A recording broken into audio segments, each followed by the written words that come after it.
Deroy, he, him pronouns, is a storytelling coach who grew up in France and now calls New Mexico home. He believes stories help us better understand ourselves and one another. And he's also filming tonight. Everybody, please give a round of applause for Jerome. Come on up, buddy.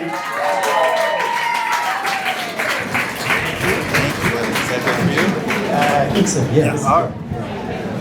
All right, good evening, everybody. So, I am from France, and so this story mostly takes place there. And I'm also from a family of horseback riders. My parents ride horses, my older siblings, my 3 older siblings ride horses. So it's only natural that I have to ride a horse when I turn 7. And I'm standing in front of this beast at the riding club. He's looking me straight in the eye, and I've got my little bombe, which is the name for a riding helmet. Got my little riding pants, got my crop and my riding boots, and I'm just staring at this horse, and the horse just turns around. And after a while, the instructor kindly helps me onto the horse. And for the next year and a half, every Saturday, I would spend an hour on this horse. And I would just hold on for dear life the entire time. Not because I was fearless, but because I was terrified. And so I come home from one of my first lessons, and my father, who's French, says, "So, have you fallen off the horse yet?" And I say, "No, I have not. I do not want to do that." And he says, "That's your problem. You are not comfortable. You are fearful because you have to fall off the horse at least 7 times before you become comfortable. So just fall off the horse. It's okay. You won't get hurt. You're small." And so anyway, so I go back and I just hold on and hold on and hold on. And every Saturday there's a different kid that falls off the horse. And one time I remember my horse just bolted for no reason. And the instructor was like, "Lâche les rênes, saute du cheval, jump off the horse, let go of the reins." And I don't. I just hold on and hold on and hold on until finally the horse just decides to stop on his own. And after about a year and a half, my mother must have seen something on my face. Because the thing that I didn't tell you is that every Saturday, I have these knots in my stomach. And I'm just almost sick to my stomach. And we've had to cancel some of these lessons, just because I didn't feel too good, but then 2 hours later I'm great. And so anyway, my mother comes on to this, and after a year and a half, she says, "Do you want to stop going to these horseback riding lessons?" And I just nod, so it's over. A few months later, my parents are having a little party, and it's filled with horse people. Not actual horse people, people who like horseback riding. And one of them, comes up to me, and my father's next to him, and my father introduces me, and he says, "This is my son, Jerome, the baby of the family. He's my only failure, My son, Joel, he's going to be in the national championships next week, but Jerome, no, he prefers to have his feet on the ground." Which I understand, but still, my only failure. And they laugh. He laughs, the other guy laughs, and then I just kind of shuffle back and disappear into the background. After all this, maybe a year later or so, my father one day walks into my room and he says, "Hey, do you want to go see a match of football?" Now, football is soccer, just so you know. So I'm going to refer to soccer as football for this. So do you want to go see a match of football? And I say, "Sure, yeah." And he says, "The team is not very good, but they've gone back and forth between the first and second division. They're not very good, but who knows, maybe it could be fun."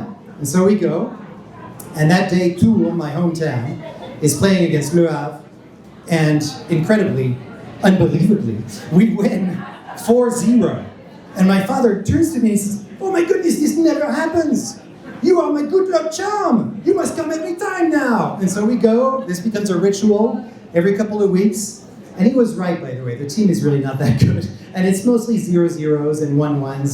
But it doesn't matter because there's drumming, there's foghorns that make a bunch of noise, there's people yelling at the ref, there's people that are so happy and people that are so sad and people that are so mad. There's just a whole range of human emotion going on in this theater. It's not really football. But mostly for me, it's the thing that my father and I have. My siblings are not there. It's just me and him. So they can have all the horses they want. I have football. My earliest memory of watching France play in the World Cup is 1982. I'm not really sure what's going on. I'm 6 years old, and I'm just having a bite to eat, and there's a bunch of people around the television. And I get a little closer because people there seems to be something going on. And I get a little closer to the television, and I hear the commentator say, "Baptiston, Baptiston, what happened to Baptiston?" And there's a French player, the blue shirt, that is just unconscious on the field. And above him, towering above him, is the West German goalkeeper. And then I hear my father say, "Oh, c'est pas bon, this is not good." And everybody goes silent, and my father turns me away from the television. And Baptiston is stretchered off the field, goes to the hospital. He's in a coma for a couple of days, but now he's okay. And so the match does go back home, because the match must continue. And within a few minutes, this extraordinary thing that has never happened in the history of the World Cup.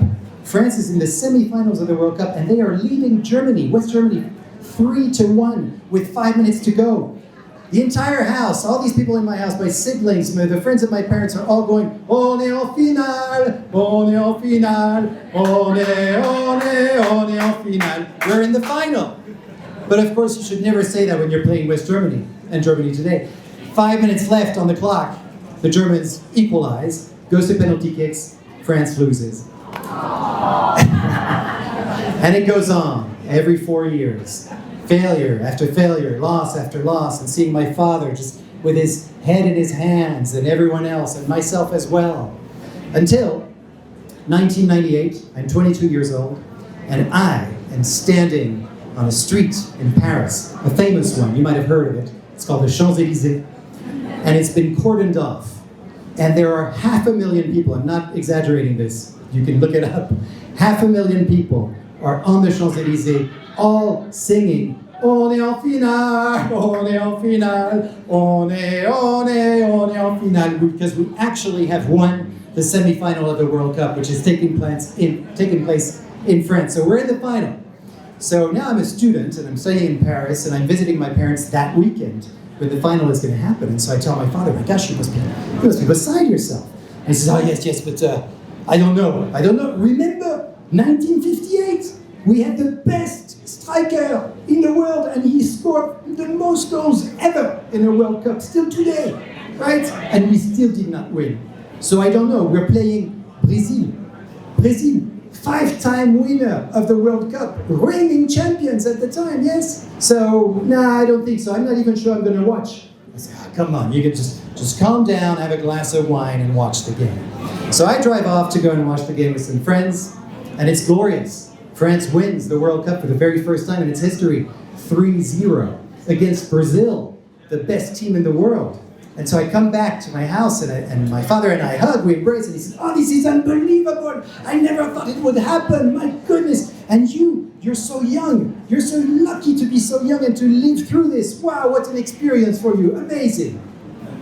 So then it's 2018, 20 years later. I'm visiting my friends, my parents in France, and this time I come with my wife, Kai, and my son, Matteo, who's 2 years old at the time, and France is once again in the final. And every time France scores a goal in the final, Matteo just does a little dance, his 2-year-old body does a little dance, and everybody's really happy, and France wins again. And my father goes, "This is incredible.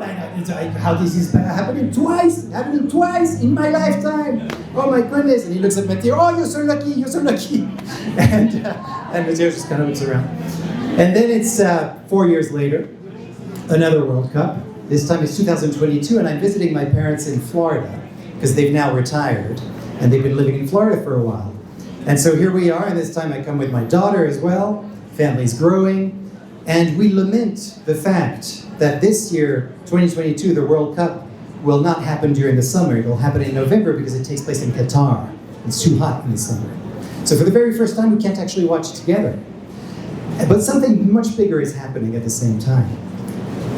A week or so after we arrived, my father gets diagnosed with stage 4 lung cancer. No cure, just hope. And I remember when we leave, I say, "Well, we'll see you. It looks like, you're doing okay. We'll probably see you after the World Cup." and maybe we'll have something to celebrate again. Who knows? Maybe the back-to-back, you know, from 2018, 2022. And he said, yes, the back-to-back. Well, let's not talk about that because it's bad luck to talk about it now. But yes, of course, okay, let's do that. And a month later, sadly, he passes away. So now it's November 2022, and I'm watching the final of the World Cup with my family, with Matteo, who's now 6 years old, and Lola, who's 2 years old. And we watch as Argentina just is beating the crap out of France. It's 2-0, there's only 9 minutes left. And I've only got 1 minute left. There's only 9 minutes left, but then something incredible happens. This guy, Mbappé, number 10, he scores 2 goals in 10 minutes, and it's 2-2, and it goes to extra time, and it's 3-3, incredible match, the best ever. But then we lose on penalties. And Matteo is so overwhelmed by all the emotion that happened during the game that he starts crying. And so I console him and comfort him. And I say, well, what do you think Papi would have thought of this? Papi is the name he gave his grandfather. And he says, I think he would have been happy, you know, to see France in the final, but also he would have been sad. And I say, yeah, I think you're right. I think you're right. And so today, Bastille Day, July 14, which is something to be celebrated, France just lost in the semifinal of the World Cup against Spain. And we were watching, all 4 of us, and here they are. My son Matteo is 10 now, and Lola's 6. My wife is here as well. We're all watching, and we will be watching again 4 years from now. Thank you so much.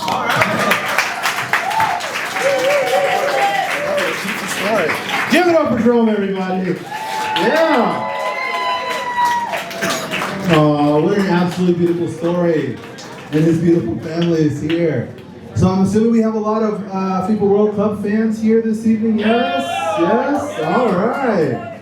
That's been a really interesting thing for me to watch. And I've had the pleasure of watching it in other languages and not in English. And I'm not a big soccer fan. I'm not a big sports fan. And I don't speak other languages, but what I do know is that when people in other countries, when announcers in other countries start going,